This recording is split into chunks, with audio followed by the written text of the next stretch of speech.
She can sit right in that last seat over there in the jury box, and I will call it back up when she has her story straight. Thank you, Judge. But if she's up here and she's lying to me, ma'am, I don't play that way. Right. So if you come up here lying to me and don't tell me the whole truth, because I can see exactly what's going on. That warning couldn't be any clearer.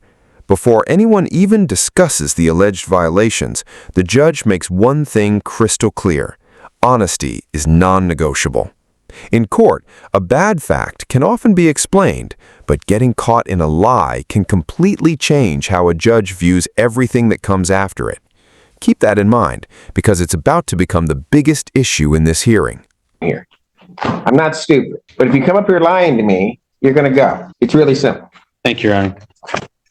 Court calls case People versus Julie Vachan. I mess it up every I time. had that 5 times. All right. The Assistant Public Defender on behalf of Miss Julie Vachan. That's right. All right. Please state your. Prosecuting Attorney Morgan Barroso on behalf of the people. Please state your record. Julie Vachan. Thank you, Judge. I have spoken to Ms. Barroso and to Ms. Vachan about this matter. We are close to a resolution. The people have made a reasonable offer. Go ahead. Have made a reasonable offer. The issue, if there's an MDLP, it's going to be requiring something to be paid off that may have already been paid off. So I need to get a receipt from Ms. Vachan before we're prepared to resolve it. Hello. Or no. Before we're prepared to resolve it. So I'm asking for a short, either 1, 2, or 3 week adjournment, whatever fits the court schedule best, to get that receipt and turn it over to Ms. Barroso to see if that will help to resolve the matter. Okay, that's fine. Hey, but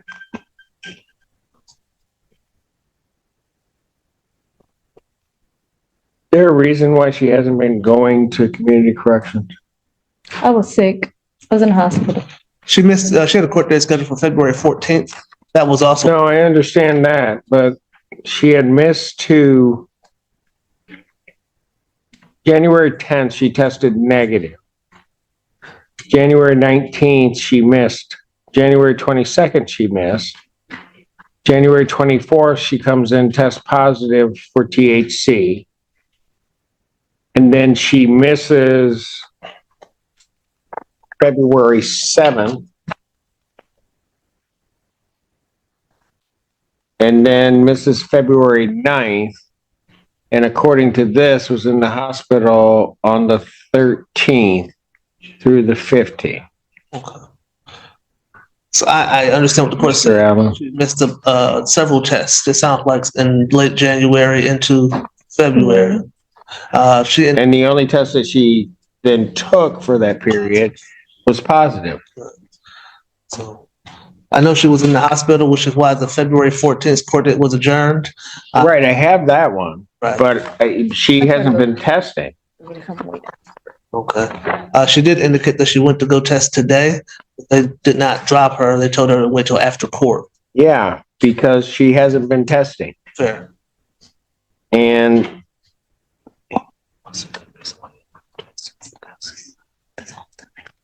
End of December to like, I just found I had pneumonia. And I was sick, like I just haven't it. Whatever.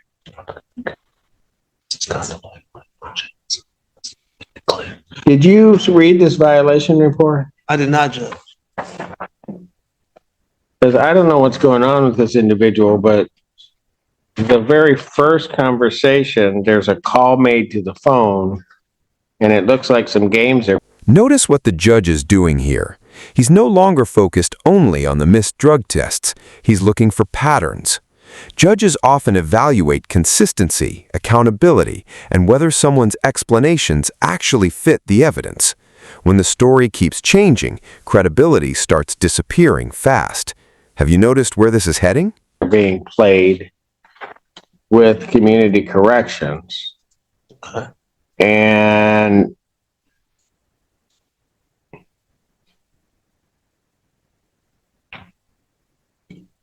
she tests positive for marijuana, but then indicates she doesn't have a MMC. She doesn't have a medical marijuana card. And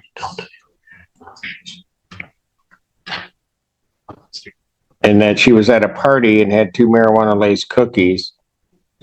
So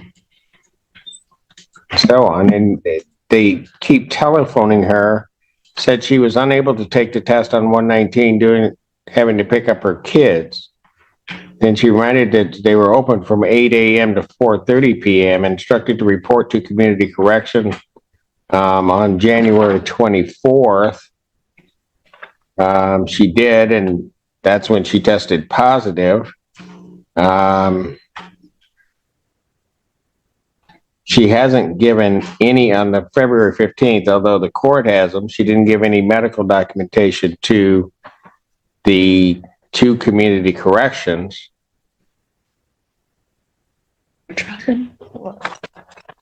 Wow. He said you didn't give it to the court. You must have given it to Ms. Gaines. Oh. Yes, my understanding is she was working with Ms. Gaines. I guess that must be how the court ultimately received. Pardon? You said that the court had not received the hospitalization. I have it. I have the hospital. That's fine with me. It's the stuff before this that is very concerning, because she does her first test, she's negative. Then she just doesn't seem to do testing, as though she's not taking what the court says very serious. I'll continue to go test. And then she's talking about, then there's this whole issue with the phone back at the beginning of January about the appointment.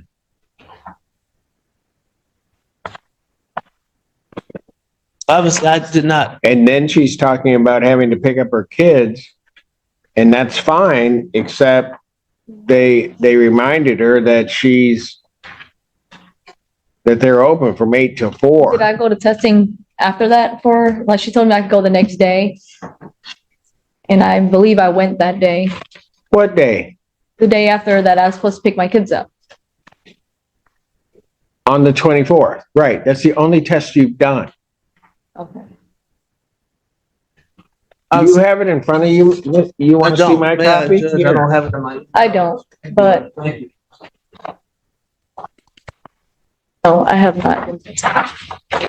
That, like, So, he wants to.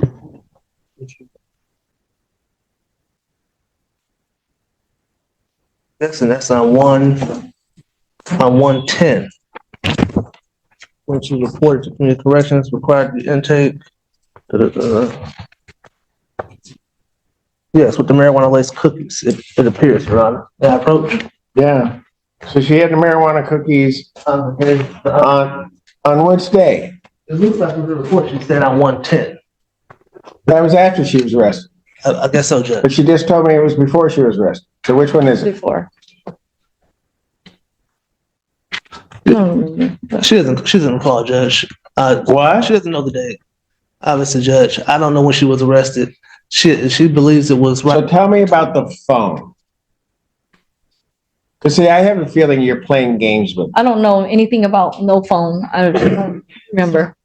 I don't know nothing about no phone. The judge says that the report is we're not making phone calls. It's not the right phone number for you to reach you to do the testing. Well, no, that beginning part of the report Yes, sir. where they tried to call and they said they were trying to return it to the owner and they said it was actually her on the phone. You understand what Judge Oh, said? yeah, when I lost my phone and, That's what he's asking you about. yeah.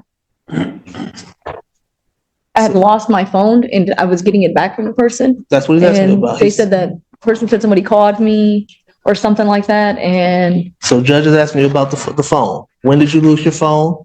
How did you get your phone back? He wants an explanation for when. I don't remember the exact dates, but whatever it is, I accept full responsibility, No. whatever. Oh, I don't know you want to do that because that'll make my job a remember lot easier. when I lost it. Well, how'd you get it back? That's what he wants to know. I called my phone and I met up with the girl to give my phone back Okay, where? at the gas station. Okay, how'd you get it? I left it there. At the gas station. What gas station? He wants them details. The Citgo gas station right here outside of Hogback, whatever it's called right here. Okay. So my understanding from what she's telling me, Judge, is that she left her phone at the gas station, the Citco. This was before the delayed marijuana cookies. That's my. Oh, okay. Correct? This is after the cookies. I ate the cookies before I was arrested. A couple days before that, I got arrested on the 31st. Ma'am.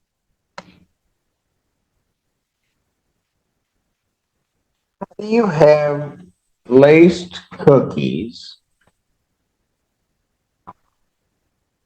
Take a test, it shows up negative. Then 14 days later, we probably would have known before then. But 14 days later, then you take a test and that's when it shows up in your system. Judge is saying that it should have showed up immediately.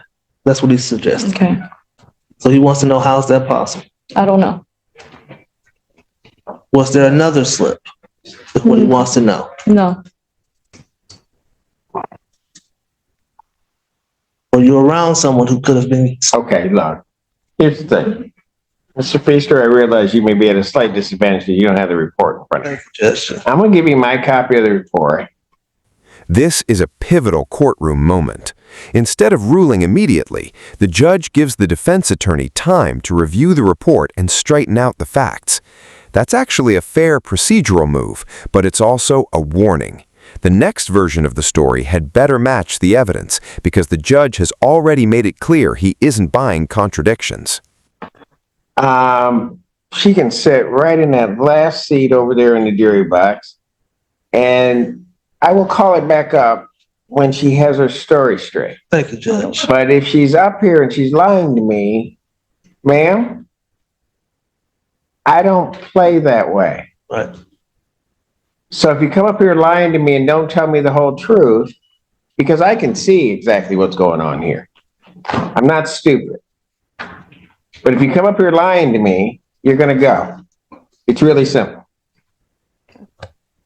Have a seat right there. Have a seat right, that last seat up there. May I borrow that again, Judge?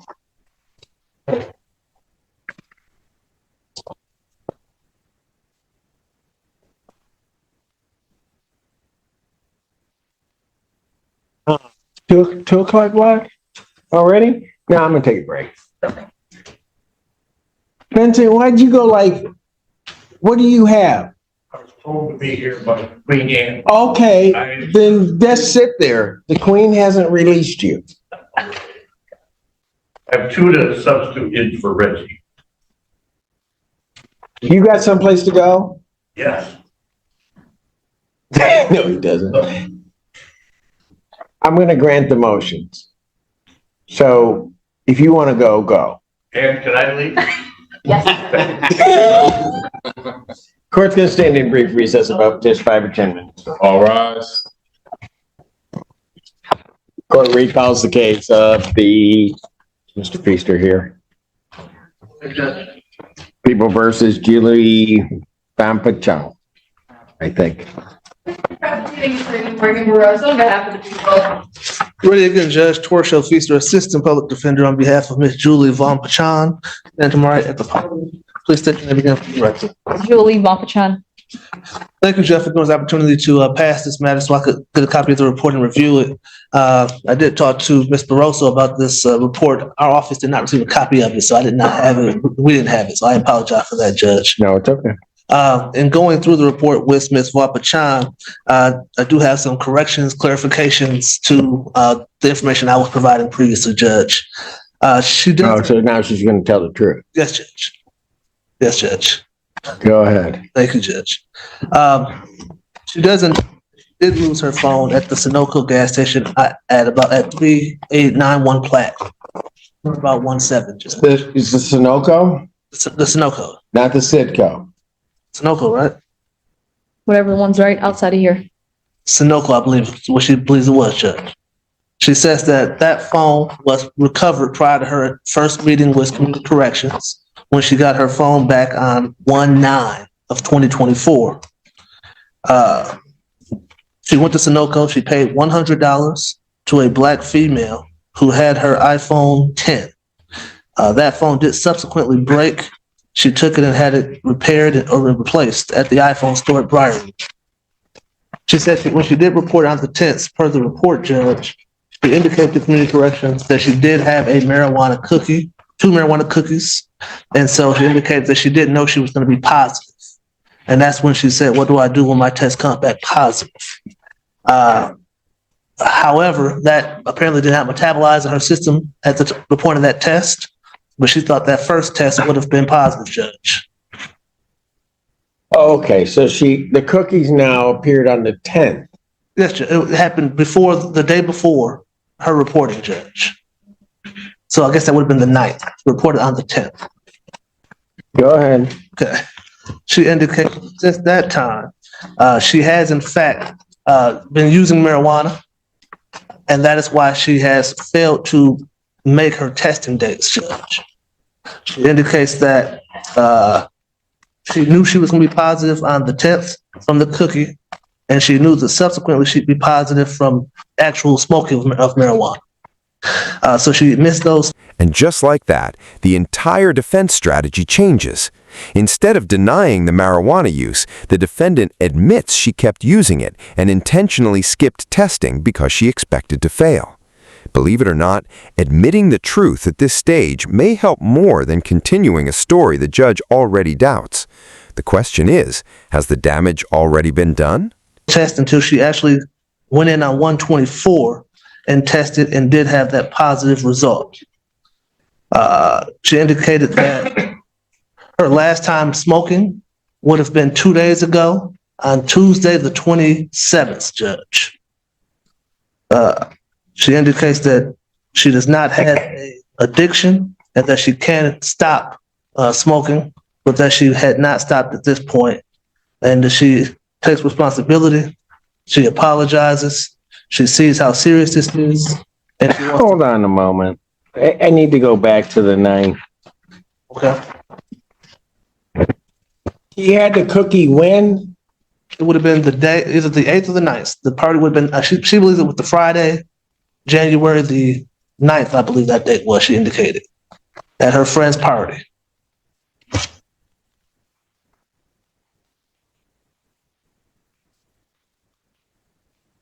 Obviously, When did she get out of jail? she got out on or about 12:30. Because community correction received this order for her testing on December 30th. On December 3rd? Yes, Judge. December 30th. It says new order received on 12/30/2023. Right. So that's when she would have been released, I assume, Judge. And she doesn't report until the 9th or the 10th. 10th. Correct, Judge. Why is she late reporting? Well, she didn't call initially, Judge. Why? She apparently didn't want to, Judge. Then she lost her phone on or about January 7th. Just trying to be honest with you, Judge, that's what happened. Okay. On the 7th, she lost her phone. She recovered it on the 9th. She had that cookie. And then she reported on the 10th, Judge. Since that time, like I indicated, she has been smoking marijuana due to the stress of the situation. She's not denying that. And that's why she has failed to make subsequent reports aside from that January. So she just decided that she just was going to do it her way. She did, Judge. She did. And she's not denying that, Judge. Not now. But obviously, I've impressed upon her. So why did she go over the data test? My understanding, she spoke to Ms. Gaines, and Ms. Gaines had told her she had some prior failures to report, and that she knew she had to go report. So she went today. So she's tried to actually comply, and I told her now how serious this is. I don't know if that was impressed upon. So she just started taking marijuana without a card in violation of the order on the 8th, 9th of January. That's the cookie, right? Subsequent to that, she started smoking. So before that, what? Before that, she indicated she didn't use often. Not never, but not often. But now she's been using pretty much 3 days a week. That's that time. And she knows she's not supposed to be. She does, Judge.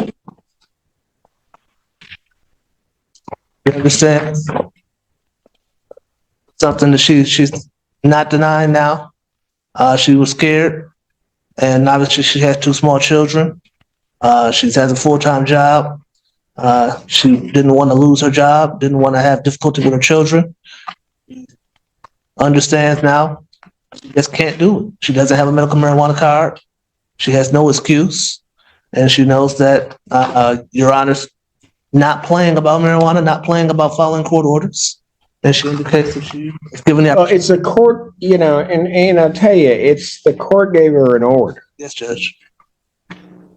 And she decides that she just wants to not follow the court's order. Yes, Judge. Then she gets here, gets called on it when she was up here initially, and then it's just through you, just lying to me. Yes, Judge. I apologize, Your Honor. You don't lie to the court, ma'am. You just don't. This is the lesson every defendant should hear. Judges deal with mistakes every day, but dishonesty strikes at the heart of the judicial process. Once credibility is lost, every future explanation faces an uphill battle. That's why this hearing has shifted from marijuana use to something much bigger: trust. I'll deal with the truth. We can work that out. But if you're going to sit here and lie to me, then that's going to be a problem, and you're going to pay a consequence for that. That's what I told her in the box, Judge. When I sat down with her, I told her that she has to be straight with you. If she tells the truth, you generally work with people. Okay, that she apologized and she's sorry. That she wanted me to tell you what was going on, how she got to this point. She said she's had difficulty dealing with the stress of the situation. She's looking forward to getting this resolved. The prosecutor did make her a very reasonable offer. We're just trying to get proof of that payment for the destruction of the broken window to try to get these pled out. But obviously she needs some help. She's not afraid to go to treatment if the court thinks she needs treatment, but she believes she can quit. And in 30 days from Tuesday's date, this should be all out of her system completely, because Tuesday was the last time she would have used, Your Honor.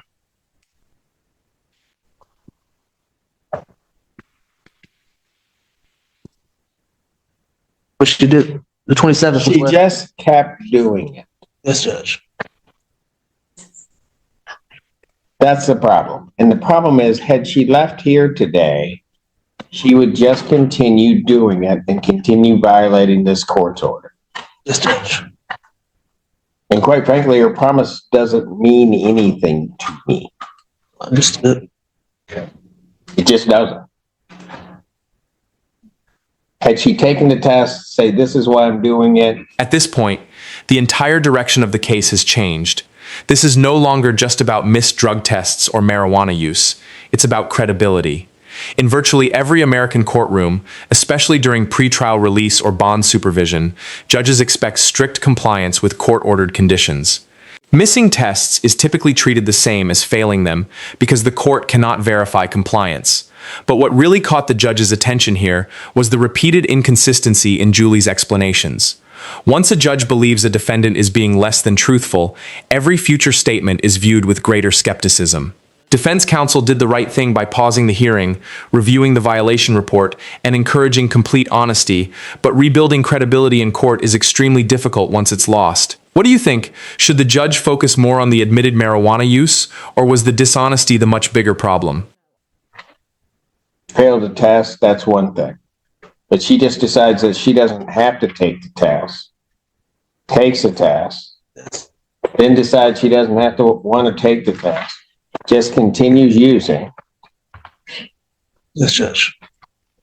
So violating the court order in two ways, first by her use and then also by not going to testing. And then all on top of that comes here and lies. At this point, the outcome isn't being driven by a single failed drug test. It's being driven by repeated violations, missed reporting, inconsistent explanations, and the court's belief that the defendant chose not to follow its orders. If you were the judge, would you give one more chance based on the honesty that finally came out, or would the earlier deception outweigh everything else? Let us know in the comments. Anything else you want to say?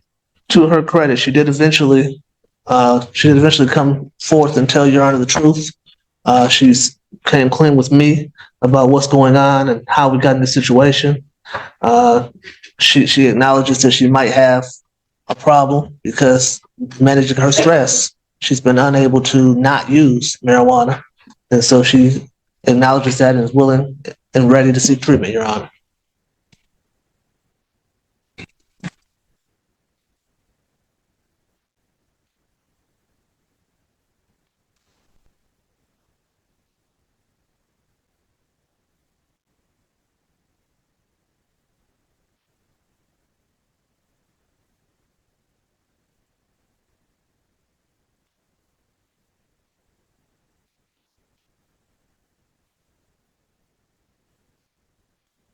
Your screen is locked on your phone. How is somebody else using your phone? My screen, they can answer calls still. Can they call out? No, and they did. So I don't believe the phone thing either, even now as you're saying.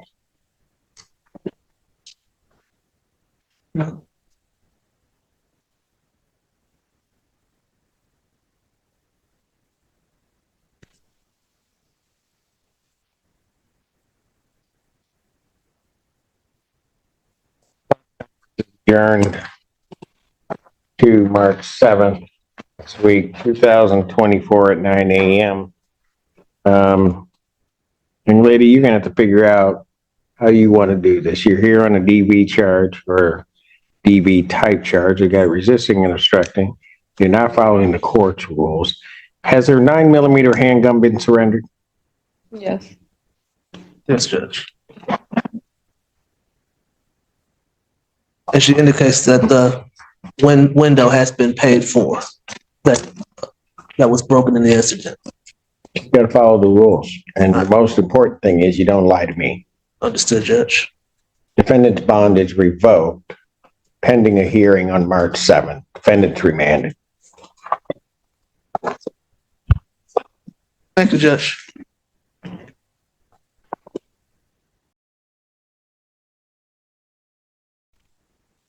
Court calls case, People versus, well, not yet. She there? Julie Vachan. Assistant Prosecuting Attorney Mark DeRosa, on behalf of the people. Alex Warren Green on behalf of Ms. Vachan. Please state your name. Julie Vachan. Your Honor, this time we're asking the court to set the matter for a preliminary examination. If I may address bond. Sure. Thank you, Your Honor. Ms. Vachan was last before the court a week ago. That time she was remanded for bond violations. I believe she had 2 missed tests and a positive test. No, that and lying. Of course, Your Honor. Okay. And that's, Okay, go ahead. Ms. Vachan does wish to apologize to the court today for being dishonest at that time. She's assured me that she will continue testing, that she knows what she needs to do, that if her phone wasn't working or anything else like that, that's really not an excuse to miss testing. She's fully employed at the University of Michigan Hospital. Sorry, Your Honor. And cares for her 2 children. Right now, her 2 children are living with her sister. So we're just asking the court to consider reducing her bond. Right now, she's held without bond or a personal bond.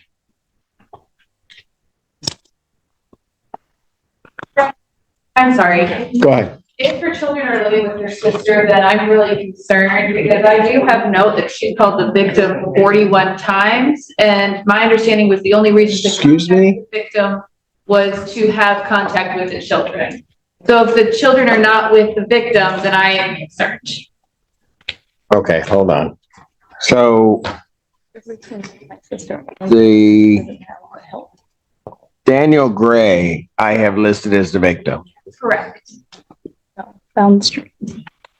There is contact allowing for conversations about the children.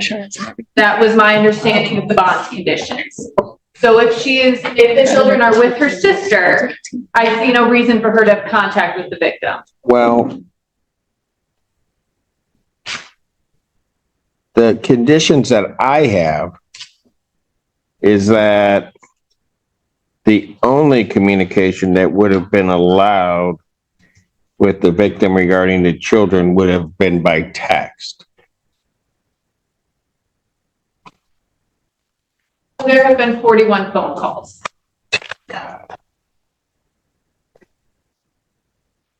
Your Honor, that's the first I've heard of her making any phone calls from the jail. My understanding is that the children are living with Ms. Vachan's sister and that they do spend time with their dad, who's the complaining witness in this case as well. And prior to her incarceration, it sounds like she did have contact with her dad for purposes of raising the With children. who? With the Mr. Grant. children's dad, the complaining witness in this matter. Right. Yeah.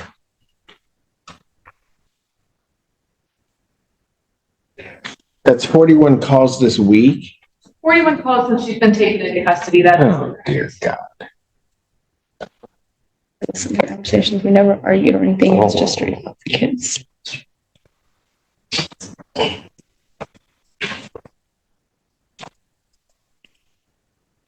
Counsel? Well, Your Honor, that's the first I've heard of it. I don't think Do Ms. you want to talk to her about it? Because, I mean, here's the problem. Problem is her bond conditions are that she could only communicate with that individual by text. I realize being in custody, that may not be able to happen. But then the only communication that can occur via text is it has to be regarding the children. You got 41 calls to this person.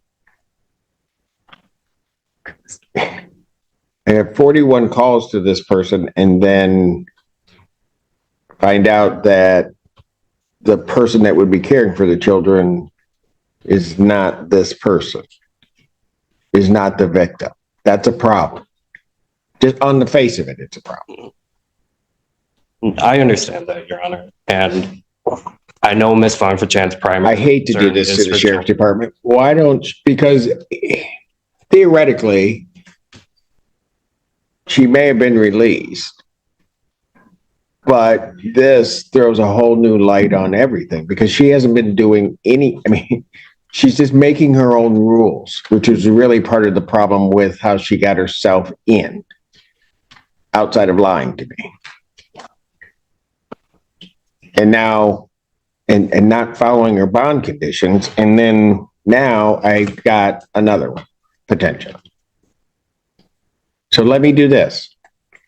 The sheriff's office would be so kind. Take her back. You might want to talk to her because otherwise.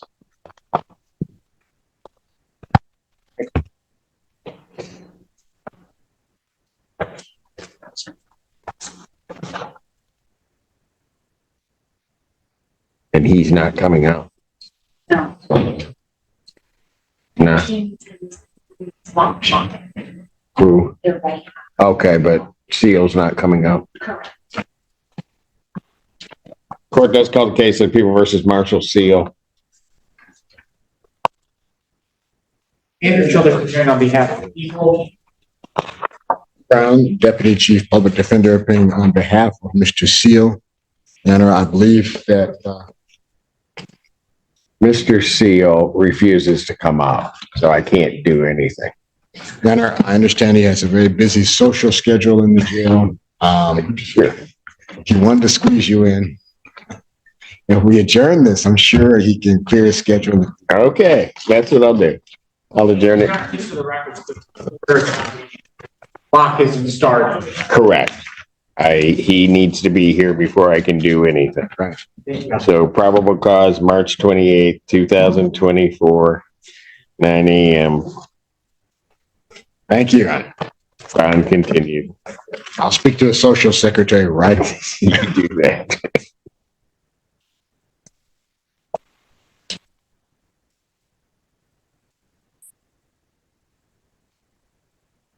Recall case People versus Vachan. Assistant Prosecuting Attorney Morgan Barroso, behalf of people. And Alex Warren Green on behalf of Ms. Vaughn Fachan. State your name again. Julie Vachan. Thank you.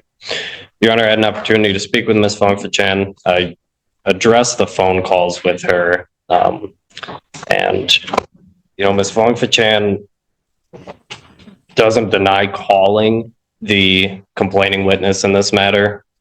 I don't know the subject matter of those calls, but what Ms. Vaughn Fachan tells me is that that subject matter, when those calls are reviewed, is going to come back largely regarding the children, and that the discussions they were having were about the children. The children are staying with her sister while the complaining witness is working.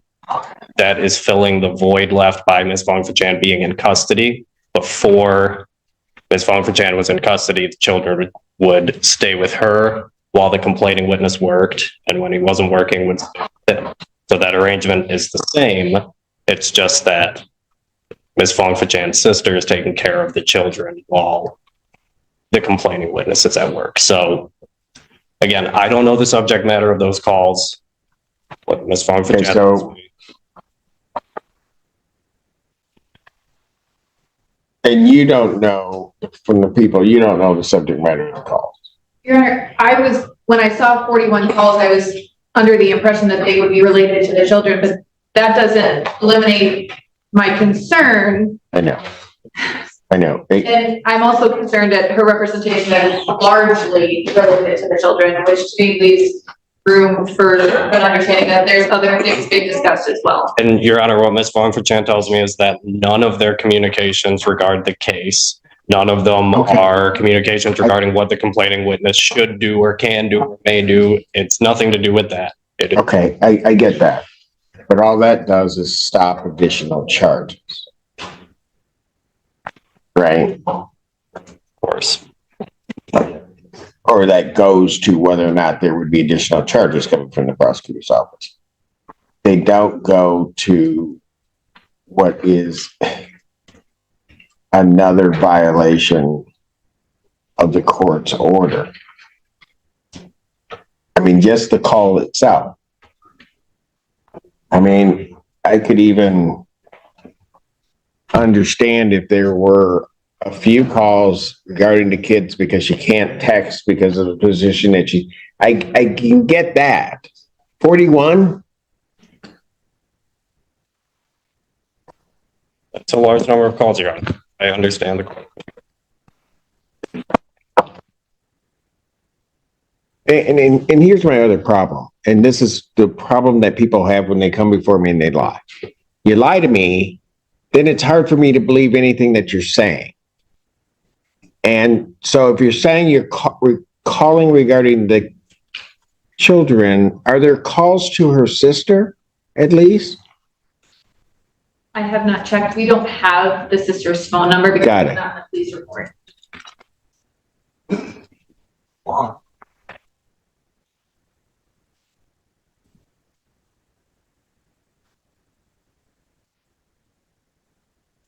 Counsel, how soon can you get the phone calls to? I'll send an email request right now. Pardon? I will send the email request right now. Usually they get released within a day.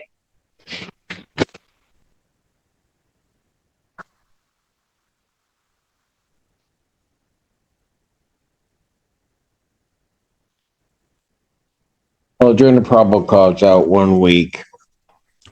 Or is that what we were doing on this? Yeah. Oh. Dear God. I'll adjourn our probable cause out 1 week to the 14th. 9 a.m. Get the calls over. At this point, I'm not going to set it for exam. At this point, what I'm going to do is then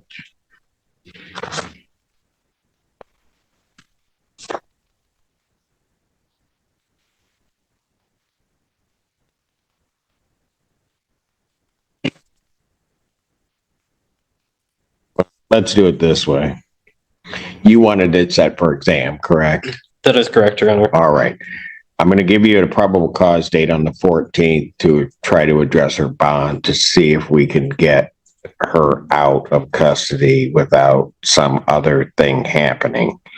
I'll set her preliminary examination. I'll set that for the 26th, 2024 at 9 a.m. That will be before me. Next week, though, we'll address her bond after you've had a chance to listen to the calls. And right now, she has no way to communicate about her kids at all because she was doing it by text before. That's right, Your Honor.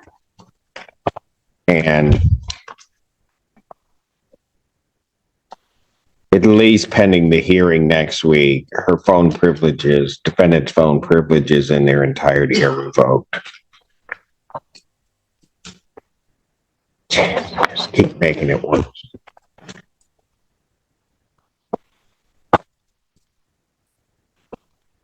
Continue. Thank you.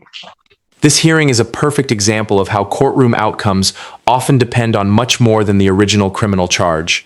Julie's situation escalated because the court believed she repeatedly violated bond conditions, skipped mandatory testing, admitted continued marijuana use without authorization, and most importantly, failed to be truthful when questioned. Even after later admitting what happened, the judge emphasized that honesty from the very beginning is what allows a court to consider leniency. The additional concerns about repeated phone calls to the alleged victim only reinforced the court's belief that supervision conditions were not being taken seriously, resulting in her bond remaining revoked and even her phone privileges being suspended pending further review. The case itself is still moving forward, but this hearing shows how quickly bond violations can change a defendant's position before trial. If you found this courtroom breakdown informative, don't forget to like the video, share your opinion in the comments, and subscribe to the channel for more real courtroom cases, legal analysis, and dramatic hearings you won't want to miss.